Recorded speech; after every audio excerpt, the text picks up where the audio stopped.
بسم اللہ الرحمن الرحیم۔ السلام علیکم۔ آپ سے گزارش ہے کہ ویڈیو کو مکمل سنا کریں اور دیکھا کریں اور ویڈیو کو لائک ضرور کیا کریں۔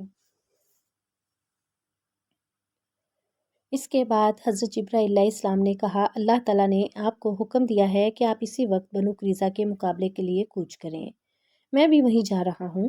اس پر حضور اکرم صلی اللہ علیہ وآلہ وسلم نے اعلان کرایا، ہر اطاعت گزار شخص عصر کی نماز بنو قریظہ کے محلے میں پہنچ کر پڑھے۔ اس اعلان سے مراد یہ تھی کہ روانہ ہونے میں دیر نہ کی جائے۔ آپ صلی اللہ علیہ وآلہ وسلم نے خود بھی فوراً ہتھیار لگائے، زرہ بختر پہنی، اپنا نیزہ دست مبارک میں لیا، تلوار گلے میں ڈالی اور اپنے گھوڑے پر سوار ہوئے۔ آپ صلی اللہ علیہ وآلہ وسلم کے گرد صحابہ کرام رضی اللہ عنہم بھی ہتھیار لگائے گھوڑوں پر موجود تھے۔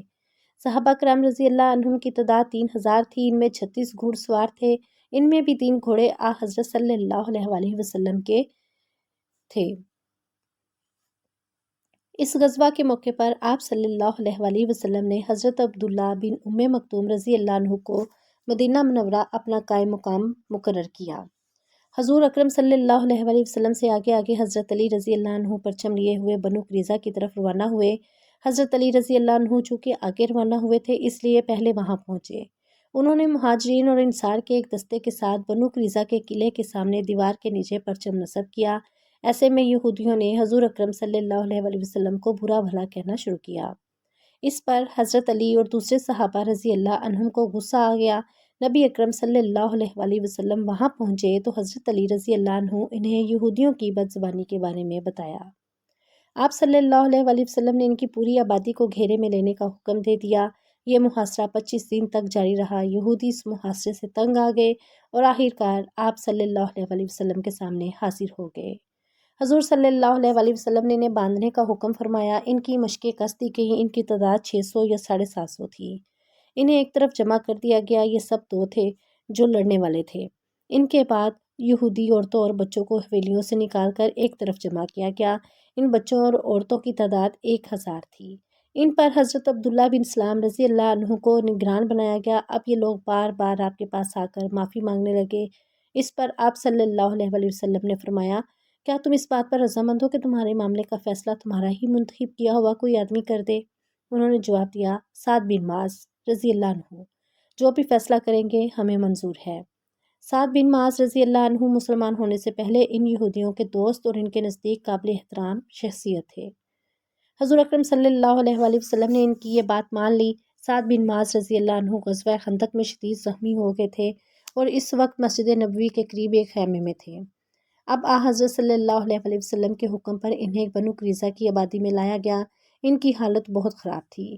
آخر وہ نبی اکرم صلی اللہ علیہ وآلہ وسلم کے پاس پہنچ گئے، انہیں ساری بات بتائی گئی۔ اس پر حضرت سعد بن معاذ رضی اللہ عنہ نے کہا، فیصلے کا حق تو اللہ تعالیٰ کا ہے یا پھر اللہ کے رسول کو ہے۔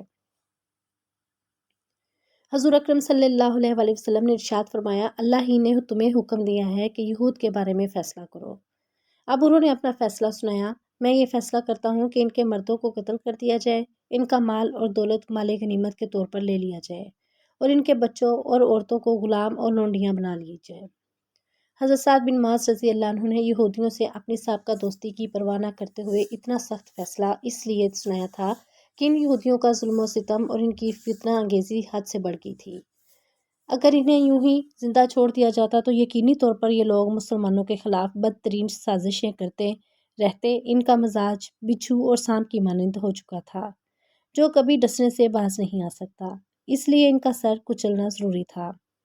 ان کا فیصلہ سن کر حضرت صلی اللہ علیہ وآلہ وسلم نے ارشاد فرمایا، تم نے اللہ تعالیٰ کے فیصلے کے مطابق فیصلہ سنایا ہے، اس فیصلے کی شان بہت اونچی ہے۔ آج صبح سحر کے وقت فرشتے نے آ کر مجھے اس فیصلے کی اطلاع دے دی تھی۔ اس کے بعد نبی کریم صلی اللہ علیہ وآلہ وسلم نے حکم دیا کہ بنو قریظہ کی حویلیوں میں جو کچھ مال اور ہتھیار وغیرہ ہے سب ایک جمع کر دیے جائیں۔ چنانچہ سب کچھ نکال کر ایک جگہ ڈھیر کر دیا گیا۔ اس سارے سامان میں 1500 تلواریں اور 300 زرہیں تھیں، 2000 نیزے تھے، اس کے علاوہ بے شمار دولت تھی، مویشی بھی بے تحاشا تھے۔ سب چیزوں کے 5 حصے کیے گئے، ان میں سے 4 حصے سب مجاہدین میں تقسیم کیے گئے۔ یہاں شراب کے بہت سے مٹکے بھی تھے، ان کو توڑ کر شراب کو بہا دیا گیا۔ اس کے بعد یہودی قیدیوں کو قتل کر دیا گیا۔ قتل ہونے والوں میں ان کا سردار حی بن اخطب بھی تھا۔ بچوں اور عورتوں کو غلام اور لونڈی بنا لیا گیا۔ اس واقعے کے بعد حضرت سعد بن معاذ رضی اللہ عنہ غزوہ خندق میں لگنے والے زخموں کے باعث شہید ہو گئے۔ ان کے جنازے میں فرشتوں نے بھی شرکت کی۔ انہیں دفن کیا گیا تو قبر سے خوشبو آنے لگی۔ قیدی عورتوں کے بارے میں حضور اکرم صلی اللہ علیہ وسلم نے ارشاد فرمایا، جو عورتیں فروخت کی جائیں اپنے بچوں سے جدا نہ کی جائیں، یعنی جہاں ماں رہے وہیں اس کے بچے رہیں، جب تک کہ بچہ جوان نہ ہو جائے۔ اگر کوئی شخص اپنی لونڈی کو فروخت کرنا چاہے تو اسے بچے کے ساتھ فروخت کرے، اس کے بچے سے اسے جدا نہ کرے۔ اس کے بعد آپ صلی اللہ علیہ وسلم نے قبیلہ بنو حذیل سے ان کے ناپاک حرکت کا انتقام لینے کا ارادہ فرمایا تو حذیل نے رجی کے مقام پر حضور صلی اللہ علیہ وسلم کے صحابہ کرام رضی اللہ عنہم کو شہید کیا تھا۔ یہ لوگ خود آپ صلی اللہ علیہ وسلم کی خدمت میں حاضر ہوئے تھے اور درخواست کی تھی کہ ان کے علاقے میں اسلام کی تعلیم کے لیے کچھ حضرات کو بھیج دیا جائے۔ چنانچہ حضور اکرم صلی اللہ علیہ وسلم نے اپنے 10 صحابہ رضی اللہ عنہ کو ان کے ساتھ روانہ فرمایا۔ ان لوگوں نے انہیں دھوکے سے شہید کر دیا۔ آپ صلی اللہ علیہ وسلم کو ان صحابہ کرام رضی اللہ عنہم کی مظلومانہ شہادت کا بے حد رنج تھا۔ چنانچہ ان لوگوں کو سزا دینے کا فیصلہ فرمایا اور صحابہ کرام رضی اللہ عنہم کو تیاری کا حکم فرمایا۔ پھر لشکر کو لے کر روانہ ہوئے۔ بظاہر تو شام کی طرف کوچ کیا تھا، مگر اصل مقصد بنو حذیل کے خلاف کارروائی تھی۔ منظر کو اس لیے خفیہ رکھا گیا تاکہ وہ دشمنوں کو جاسوسوں کے ذریعے پہلے سے معلوم نہ ہو اور مسلمان ان ظالموں پر بے خبری میں جا پڑے۔ مدینہ منورہ میں حضور اکرم صلی اللہ علیہ وسلم نے اپنا قائم مقام حضرت عبداللہ بن ام مکتوم کو مقرر فرمایا۔ اس غزوہ میں آپ صلی اللہ علیہ وسلم کے ساتھ کافی تعداد میں صحابہ رضی اللہ عنہ تھے۔ ان میں سے 20 گھوڑوں پر سوار تھے۔ پہلے حضور اکرم صلی اللہ علیہ وسلم اس مقام پر پہنچے جہاں صحابہ کرام رضی اللہ عنہم کو شہید کیا گیا تھا۔ آپ صلی اللہ علیہ وسلم نے وہاں ان کے لیے مغفرت اور رحمت کی دعا کی۔ ادھر کسی طرح بنو حذیل کو پتہ چل گیا کہ مسلمان ان پر حملہ کرنے کے لیے آ رہے ہیں۔ وہ ڈر کے مارے پہاڑوں میں جا چھپے۔ جب حضور اکرم صلی اللہ علیہ وسلم کو ان کے فرار کا پتہ چلا تو صحابہ کرام رضی اللہ عنہم کو مختلف سمتوں میں روانہ فرمایا، لیکن ان کا کوئی آدمی نہ مل سکا۔ آخر حضور اکرم صلی اللہ علیہ وسلم واپس روانہ ہوئے۔ اس غزوہ کو غزوہ بنی لیحان کہا جاتا ہے۔